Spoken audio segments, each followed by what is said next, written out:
Hello friends, welcome to my channel. तर आज आपण बघणार आहोत BMS फर्स्ट इयरमधील पदार्थ विज्ञान या विषयामधील स्वभाव परमवाद, जो की बौद्ध दर्शनाने दिलेला आहे.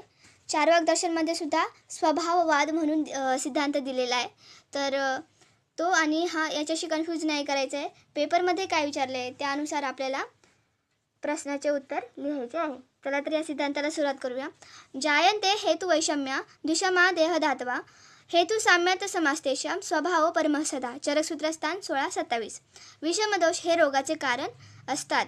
उत्पन्न झालेले वैषम्य काही काळ टिकते. जसं की आपण स्वास्थ्याची व्याख्या बघितलीच आहे. समदोषा समाग्नी, दोष समद धातू मलक्रिया.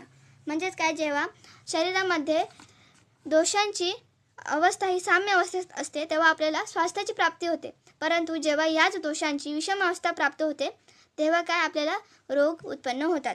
मग आता हे उत्पन्न झालेले वैषम्य काही काळ आपल्या शरीरामध्ये टिकते. म्हणजेच काय की रोग उत्पन्न होतो. काही काळानंतर धातू वैषम्यता नष्ट होते व पुन्हा शरीरात धातू साम्यता प्रस्थापित होते. आता परंतु म्हणजे काय होतं की अनेक वेळा चिकित्सा न करताच दोषांची स्वाभाविक उपरम म्हणजे शमन होते. उपरमचा अर्थ त्यांनी काय सांगितलं आहे की शमन होतं. ठीक आहे. म्हणजेच काय की आता समजा सीझन चेंज होतोय तर आपल्याला सर्दी खोकला होतो, आपण डॉक्टरांकडे जातो का? नाही. ती सर्दी आपोआप बरी होते. बरोबर. म्हणजेच काय की ती सर्दी आपल्याला झाली म्हणजेच काय की आपल्या शरीरामध्ये दोष वैषम्य निर्माण झालेलं आहे आणि 4-5 दिवसामध्ये जाते. म्हणजे ते 4-5 दिवसामध्ये काय की तो दोष वैषम्य आपल्या शरीरामध्ये आहे.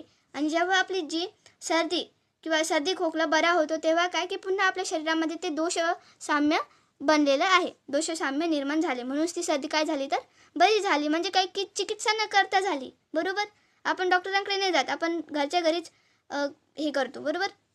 यालाच चरकांनी काय सांगितलंय, स्वभाव परमवाद सिद्धांत म्हटला आहे.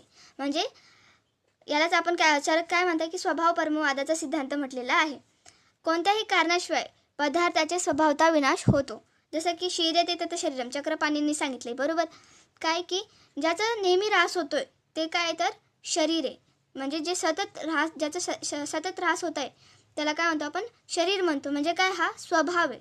ठीक आहे. स्वभाव व उपरम अशा 2 शब्दांचा काय बनलेला आहे, स्वभाव परम. मग आता या शब्दामध्ये कोणती संधी बनली आहे ती तुम्ही नक्की कमेंटमध्ये सांगा. स्वभाव म्हणजे निसर्गतः, म्हणजे स्वभाव. आपण म्हणतो ना की चिडचिड करणं हा त्याचा स्वभाव आहे.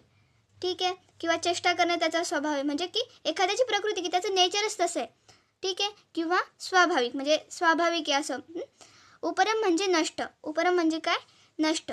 मग आता याच्यावरून म्हणजे जे स्वभावाने नष्ट होत आहेत त्याला आपण काय म्हणतो, स्वभाव परम म्हणतो. ठीक आहे. किंवा शांत होणे.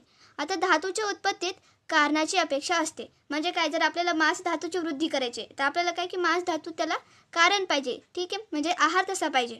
परंतु विनाशात तसे नसते. जसं की आता त्यांनी एक उदाहरण दिलेले आहे. दिवा प्रज्वलित ठेवण्यासाठी वात, तेल आणि अग्नीची आवश्यकता असते. आता समजा दिवा आपल्याला पेटवायचा आहे. बरोबर. पण जर पंतीस नसेल तर नाही करू शकत. ठीक आहे. वात नसेल तर आपण नाही करू शकत. तेल नसलं तर दिवा तर राहणारच नाही. किंवा अग्नी म्हणजे आपण तेल आणि वात आहे पण आपल्याकडे काळीच पिठी नाही, मग होईल का? नाही. परंतु दिवा विझवण्यासाठी म्हणजे आता दिवा विझवायचा आहे त्याच्यासाठी कोणती कारणाची आवश्यकता आहे का?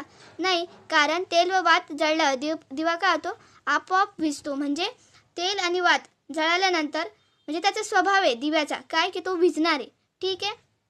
दिव्याचा विनाश हा कारण निरपेक्ष आहे. म्हणजे त्याला कोणत्याही कारणाची गरज नाही आहे. तो आपोआप काय होणार आहे, विझणार आहे. कारण निरपेक्ष म्हणजेच काय की कोणत्याही कारणाची आवश्यकता नसणे. या विनाशाला स्वभाव परम म्हणतात. म्हणजेच काय की एखादी गोष्ट उत्पत्ती व्हायला, त्याची निर्मिती करायला आपल्याला कारणाची गरज असते. जसं की घडा आहे. आता घड्याला आपल्याला काय करायचं आहे तर निर्मिती करायची. त्याच्यासाठी आपल्याला कारण काय हवं आहे, कुंभार पाहिजे, माती पाहिजे, पाणी पाहिजे. बरोबर. ठीक आहे. घडा बनवण्यासाठी म्हणजे काय की आपल्याला एखाद्या कार्याची निर्मिती करायची तर काय करावं लागेल, आपल्याला कारणाची गरज असेल. पण त्याच्या विनाशासाठी कोणत्याही कारणाची गरज लागत नाही. त्यालाच काय म्हणतो आपण, स्वभाव परम म्हणतात. ठीक आहे. या सिद्धांताला स्वभाव परमसुद्धा परमवाद नावाने जाणल्या जाते. स्वभाव परमवाद हे बौद्धांचे मत आहे. जसं की मी पहिले सांगितलं की हा सिद्धांत कोणाचा आहे तर बौद्धांचा आहे. कारण बौद्धांच्या सिद्धांतानुसार प्रत्येक वस्तू काय क्षणत्रयी साठी असते. म्हणजे प्रत्येक गोष्ट काय की थोड्या क्षणासाठी असते. जर आपला आनंद असेल तर तो सुद्धा काय काही क्षणापुरता आहे. आपलं जर दुःख असेल तर ते सुद्धा काय काही क्षणापुरतं आहे. अर्थात प्रथम क्षणात त्याची काय होणार आहे, उत्पत्ती होणार आहे. थोडे दिवस काय होणार, तिची स्थिती असणार आहे. म्हणजेच काय की प्रथम क्षणात काय होणार आहे, दिव्याची निर्मिती होणार आहे. म्हणजेच काय की दिवा लागणार आहे, बरोबर.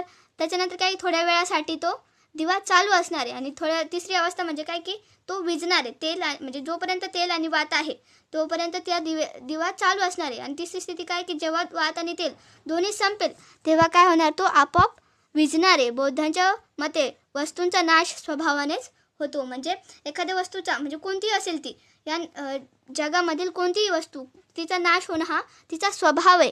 या विनाशाला कोणतेही कारण नसते. म्हणजे याला कोणत्याही कारणाची गरज असते का, नाही. आहार रसापासून रक्तादी धातू म्हणजे जे रस, रक्त, मांस, मेद त्या धातूंची काय होते, उत्पत्ती होते व त्यांची पूर्ती होते.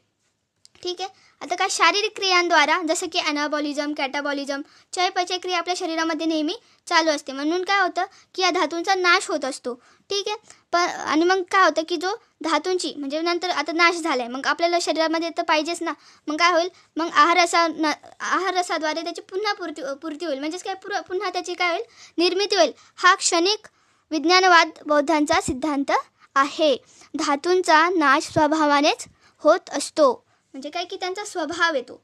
म्हणजे ठीक आहे. त्याच्यानंतर काय, त्यांच्या नाशाने कोणतेही कारण नसते. म्हणजे त्यांना कोणत्याही कारणाची आवश्यकता नसते.